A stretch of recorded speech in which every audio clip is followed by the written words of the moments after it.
watching this jogger go by. Wow. Wow. He had frequently had the fantasy of maybe he could get this jogger to come in and be sexual with him. What? But the day Dahmer decides to finally put his plan into action, the jogger never shows. So he sets out in search of a new target. His desire to have people stay with him, it was just so tangible. He didn't care about who they were as a person. He just cared about their physical form. He was left to his own devices. He was drinking heavily, and he saw a young man that was essentially an opening to make his fantasies real. What? You see anything? Stephen Hicks was 19 years old, hitchhiking as many kids did. Jeffrey Dahmer picked up Stephen Hicks and said that he would offer him a ride, but he offered to go back to Jeffrey's house first and have some drinks, and Stephen accepted it. Dahmer brought him home. They start to drink. He makes a move on Stephen Hicks, and Stephen Hicks tells him that he isn't gay. That's all That's it not takes something to send Dahmer over the edge. For Jeffrey Dahmer, with his particular temperament and makeup, he's trying to fill with sex and trying to make intimate connections. But mostly it's about power and control. He grabbed a barbell and he beat him to death in what he called a moment of passion. High school senior Jeffrey Dahmer has just crossed the Rubicon, graduating to stone cold killer. As Mr. Hicks lay dying, Jeffrey Dahmer, strangely enough, wasn't satisfied. He saw the dead body after Hicks had bled out, and he became aroused. And he masturbated on the victim. The part of him that knew it was wrong and knew the consequences of his actions was probably scared about what was going to happen to him. But that thrill, that high that he's chasing, is just too irresistible. I thought I saw banded over there by the He realized how No. aroused he was at the sight of a lifeless corpse. There was no turning back. It is the beginning of a recipe of complete and utter horror. But Dahmer's depravity doesn't end there. Dahmer then proceeded to do what he did to countless animals in his shed. He figured out he needed to get rid of this body, and so he dismembered it. He was carrying his arms and his legs, and he separated them to a bunch of different garbage bags. Jeffrey Dahmer's willingness to manipulate carcasses and play with dead animals can be an early indicator of a psychopath. They are lacking a connection to humanity, a certain empathy. It's definitely a red flag. No doubt. Dahmer's affinity for death is not uncommon among cannibals. This same predilection was adopted by another famous flesh eater.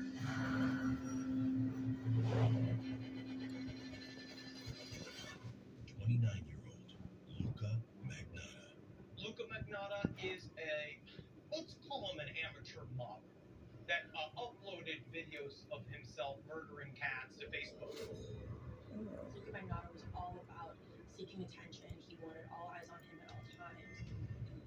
When you see his first video that he uploaded, he's messing with cats, he's killing cats. It's absolutely horrific. And it goes all the way to him finally killing a human being. On May 25th, 2011, Magnotta posts an 11-minute video of himself. He stabs an unknown man with an ice pick. He then uses a knife and fork to remove his flesh and eat it.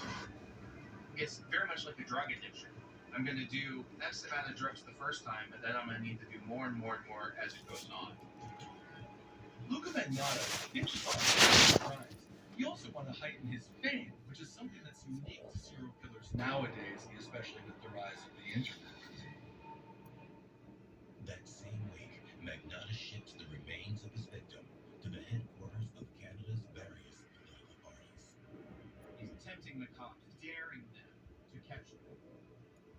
Killers like Luca Magnotta, they go try to get the thrill seeking by wanting to get caught. Sometimes even fantasizing about the moment they get caught. Because if you're caught, like sure, yeah, you're caught for murder, and yeah, you might go to jail or be put to death. But man, are you gonna have that spotlight for one glorious 15 minutes of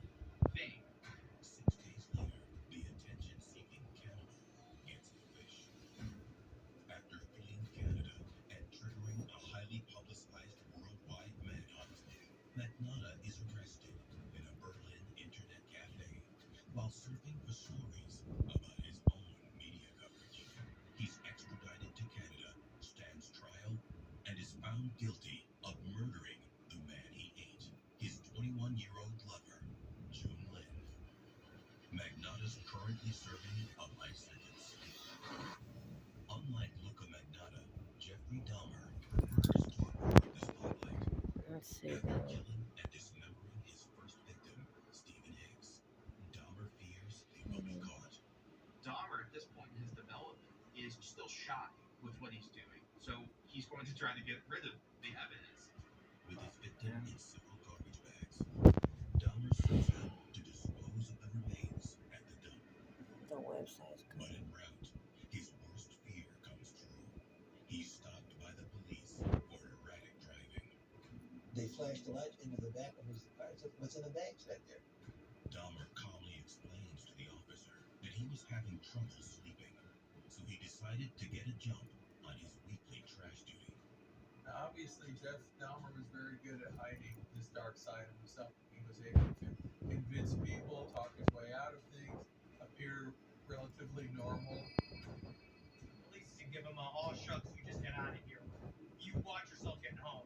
Jeffrey Dahmer's so freaked out, he drives back to his house with the remains. This time, Dahmer leaves nothing to chance.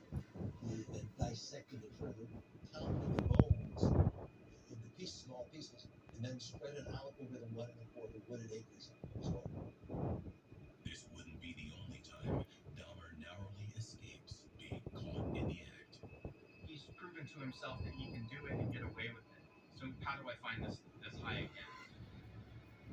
Some believe Dahmer's dark desires were biologically predetermined. You could say that Jeffrey Dahmer's fate was sealed almost at birth. When his mother was pregnant with him, she took 27 pills a day, including growth hormones, estrogen, progesterone, uppers, downers. Could that trauma, while his mother was pregnant with him, damaged his brain while he was in utero? That is a possibility. For now, Dahmer quiets his demons. After graduating from high school in 1978, his struggles become more normal. The story of Dahmer's after high school life reads like the story of millions and millions of people who are trying to find themselves. Dahmer attends Ohio State University, but once again struggles to fit in.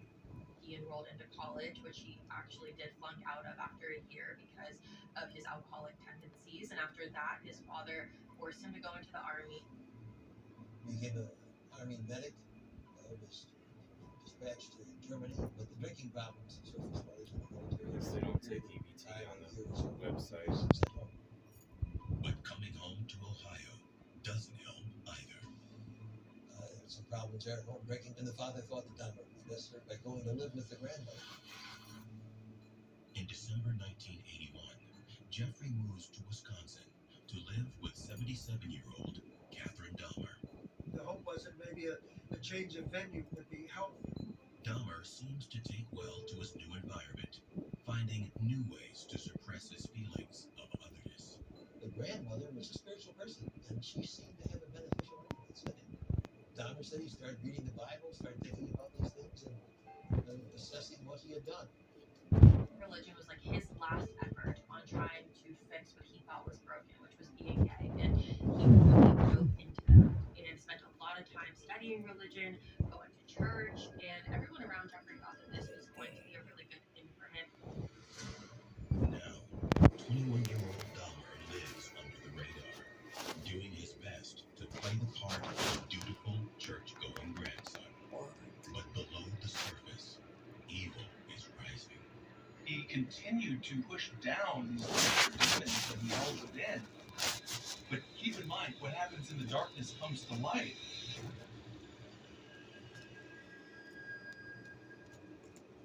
In the spring of 1982, Jeffrey Dahmer is living with his grandmother in West Allis, Wisconsin, and struggling to keep his dark fantasies at bay. He already has one murder under his belt and is fighting the urge to commit further unspeakable acts.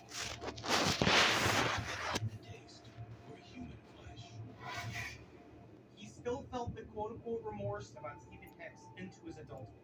And he knew he had to do something because his thoughts weren't going away. The Bible didn't help it, and the booze actually made it worse. Desperate to act out on his dark desires, Dahmer finds a partner who won't fight back. So he stole a mannequin from a department store, and he treated it as if it was his boyfriend.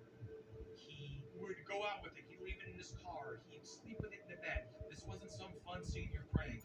This was for Dahmer's own sexual purposes. Pygmalionism is the psychological condition of falling in love with one's own creation. Dahmer has this mannequin as a kind of stopgap measure, somebody he can impose his will on that won't fight back. Dahmer keeps this new obsession close to the chest, storing the mannequin in his closet whenever he's away. But it's only a matter of time before his dark secret is exposed. One day, his grandmother went into his room, opened his closet, and was shocked and disturbed at seeing this mannequin. So she completely freaked out and forced him to get rid of it. Now, Dahmer must find new ways to get his kicks outside the home. He did a lot of public exposure where he exposed himself to young boys on more than one occasion. He was a public masturbator as well. He goes to a state fair and he gets arrested for exposing himself. And then later he exposed himself to 2 boys in a park, and that led to a prosecution. Still, Dahmer doesn't murder anyone else for now. Dahmer had great impulse control combined with complete and utter lack of impulse control. Just him trying to present himself as normal. That must have not been easy to do when you're hiding all of these dark thoughts. To keep his mind busy, Dahmer takes a job at the Ambrosia Chocolate Factory in Milwaukee, Wisconsin in January 1985. He was a reliable worker, did good work. He was able to mix hundreds of different mixtures of the cocoa that went into the different orders of chocolate that the company produced.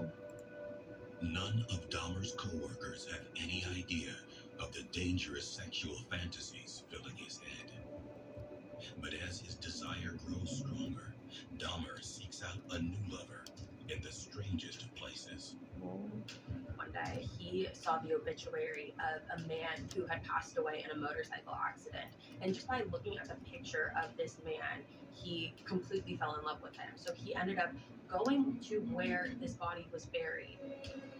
He did try to dig up the body. He made an attempt and dug down maybe a little bit. It would be bad enough if I were to go and desecrate a grave, dig up a body, vandalize a tombstone. That would be sacrilege and offensive to people. But now we're adding on this other layer of sexuality on top of it. In the end, the ground is too hard, and Dahmer quickly aborts the effort. But the beast inside of him awakens. Dahmer continues his quest for a submissive lover. He heads to nearby Milwaukee, where he discovers a thriving gay community. Bar scene was amazing. Second Street was